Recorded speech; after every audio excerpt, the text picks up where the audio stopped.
रमता राम जपो रे प्राणी, अब तो सुन ले राम कहानी।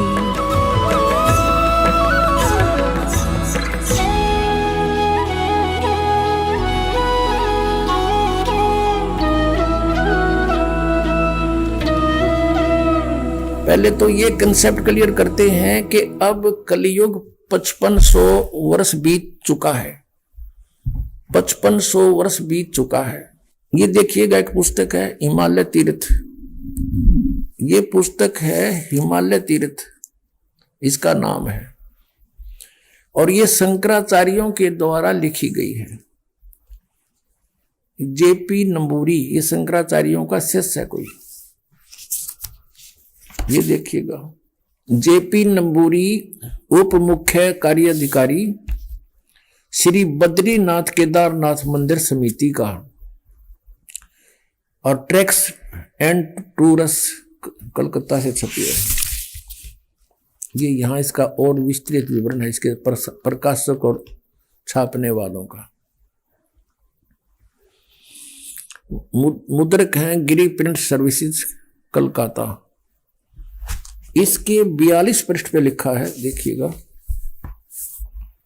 इसके 42 पृष्ठ पे है हिमालय तीर्थ की पुस्तक के। ये देखिए यहाँ पर शंकराचार्य का, ये कोई शिव रहस्य नामक कोई पुस्तक है, उसमें लिखी हुई ये एक श्लोक है। इसका ये अनुवाद है, कलयुग के 3000 वर्ष व्यतीत होने पर बौद्ध मीमांसकों के मत पर विजय प्राप्ति के लिए शंकर यति के रूप में आविर्भाव होंगे। यानी शंकराचार्य का जन्म, शंकराचार्य जी की दर्शनों के उपरांत भगवान बद्रीनाथ के मंदिर में प्रवेश की परंपरा। ये शंकराचार्य का जन्म कलयुग के 3000 व्यतीत होने पर बौद्ध मीमांसकों के मत पर विजय प्राप्ति के लिए शंकर यति के रूप में आविर्भूत होंगे, जन्म लेंगे। यानी 3000 कलयुग जब बीत जाएगा। अब देखिएगा, यह पुस्तक है शंकरो ज्योति श्लोकम। ये भगवत पाद श्री आदि शंकराचार्य संन्यास, ये पंच वंशति स्मृति ग्रंथ। और ये कहाँ से छपी है, ये देखते हैं। ये वही पुस्तक है। ये छपी कहाँ से है, इसका कौन प्रकाशक है? प्रधान प्रकाशक हैं आचार्य डॉक्टर जैनमंत मिश्र, राष्ट्रपति पुरस्कार सम्मानित पूर्व कुलपति कामेश्वर सिंह दरभंगा, संस्कृत विश्वविद्यालय दरभंगा। संपादक ये हैं श्री परमेश्वर नाथ मिश्र, अधिवक्ता वकील है ये, उच्च न्यायालय कलकत्ता एवं उच्चतम न्यायालय भारत। संपादक सहयोगी डॉक्टर राम विलास चौधरी, विश्वविद्यालय प्राचार्य संस्कृत विभाग पटना विश्वविद्यालय पटना, अखिल भारतीय पीठ परिषद पटना। ये शंकराचार्य परंपरा एवं संस्कृति रक्षक परिषद हावड़ा। ये सारे ने मिलकर छपी है, और मुद्रक हैं इसके ये यहाँ पर हैं। लोकवाणी प्रिंटर्स प्रेस, DNS लेन, लंगर टोली पटना। इसके पृष्ठ नंबर 42 पे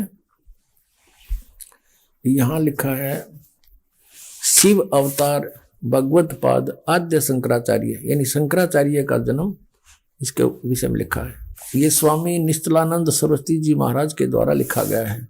शंकराचार्य का जीवन, जन्म, कर्म निरूपण, पठों की प्रशस्त परंपरा तथा प्रमाणिक शोध के अनुसार भगवत पाद शिव अवतार आदि शंकराचार्य का आविर्भाव 2508 वर्ष पूर्व केरल की काल्टी ग्राम नामक नगर में वैशाख की शुक्ला की 5 रविवार को हुआ। कब से? सन 2001 से 2500 वर्ष पूर्व 8 वर्ष की आयु में 2500 या 508 है, चलो 5-7 वर्षों का कोई फर्क नहीं पड़ता। 2001 से 2500 वर्ष पूर्व, यानी इससे 2500 वर्ष पूर्व, सीधा हो गया। 2001 से लेकर 2500 वर्ष पूर्व 2001 को उसके जन्म को 2500 वर्ष हो गए। तो और इनका जन्म हुआ 3000 कलयुग के बीतने पाछे 2001 में 5509 वर्ष हो गए, समझ लो 2001 में 5500 वर्ष हो गए। ये देखिएगा, फिर दिखाते हैं आपको। ज्योतिर्मय ज्योतिष मठ ये पुस्तक का नाम है। ये आदि शंकराचार्य, ये वर्तमान में शंकराचार्य इनकी गद्दी पर बैठे हैं, श्री स्वरूपानंद जी। ये कहाँ से छपी है? ये मुद्रक है फाइन प्रिंट एंड पैक्स, प्रेरणा स्रोत सुबुद्धनाथ ब्रह्मचारी जी। ये सारा इनका ज्योतिष मठ सन 2007 में छपी है। ये शंकरा श्री स्वरूपानंद जी महाराज ने इसको लिखा है, जो वर्तमान में शंकराचार्य पीठ पर विराजमान है। यहाँ लिखा है, इसके 11 पृष्ठ पे लिखा है,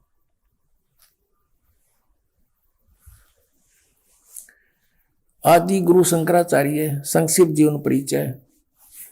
यहाँ थोड़ा लेंगे। लगभग 2500 वर्ष पूर्व शंकराचार्य का जन्म चरमराती अवस्था में युग में केरल प्रांत के पूर्णानंदी के तट पर कलाड़ी गांव में धर्मनिष्ठ नंबूदरी शैव ब्राह्मण श्री शिव गुरु व धर्मप्राण सुभद्रा के घर हुआ था।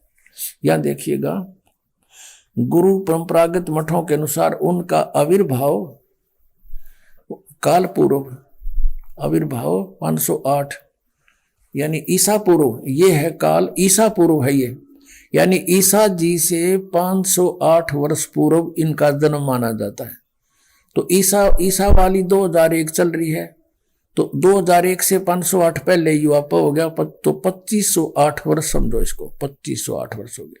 और जब इनका जन्म हुआ, जब कलयुग 3000 वर्ष बीत जाएगा, ये इन्होंने लिख रखा है। ये देखिएगा, ये हिमालय तीर्थ में अपना भी पढ़ा पुस्तक में, फिर देख लिए। ये पुस्तक है हिमालय तीर्थ, और ये भी आपको दिखाई थी, ये वही है।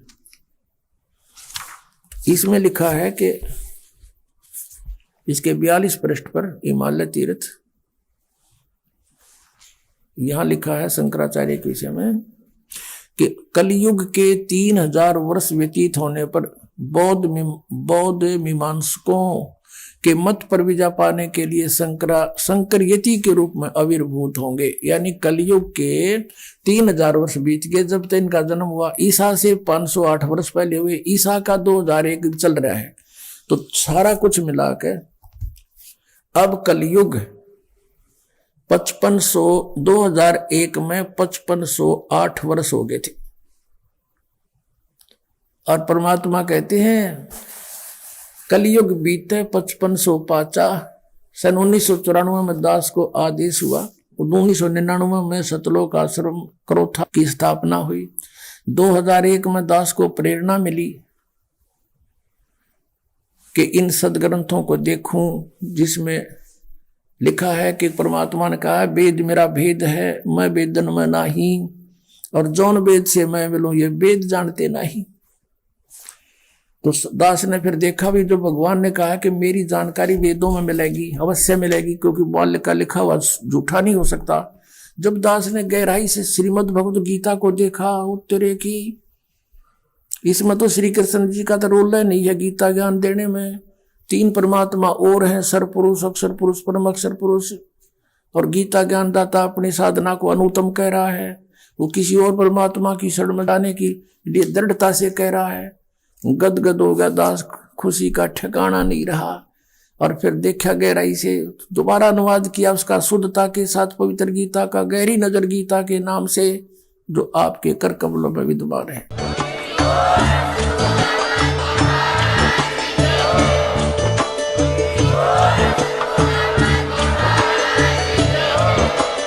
आप सुन रहे थे जगत गुरु तत्वदर्शी संत रामपाल जी महाराज जी के मंगल प्रवचन। अधिक जानकारी के लिए विजिट कीजिए हमारी वेबसाइट www.jagatgururampalji.org। संत रामपाल जी महाराज जी के शुभ आशीर्वाद से पूरे विश्व भर में 500 से भी ज्यादा नाम दीक्षा केंद्र हैं, जिन पर संत रामपाल जी महाराज जी द्वारा ऑनलाइन निशुल्क नाम दीक्षा दी जा रही है। अपने नजदीकी नाम दीक्षा केंद्र का पता करने के लिए संपर्क करें 8222880541।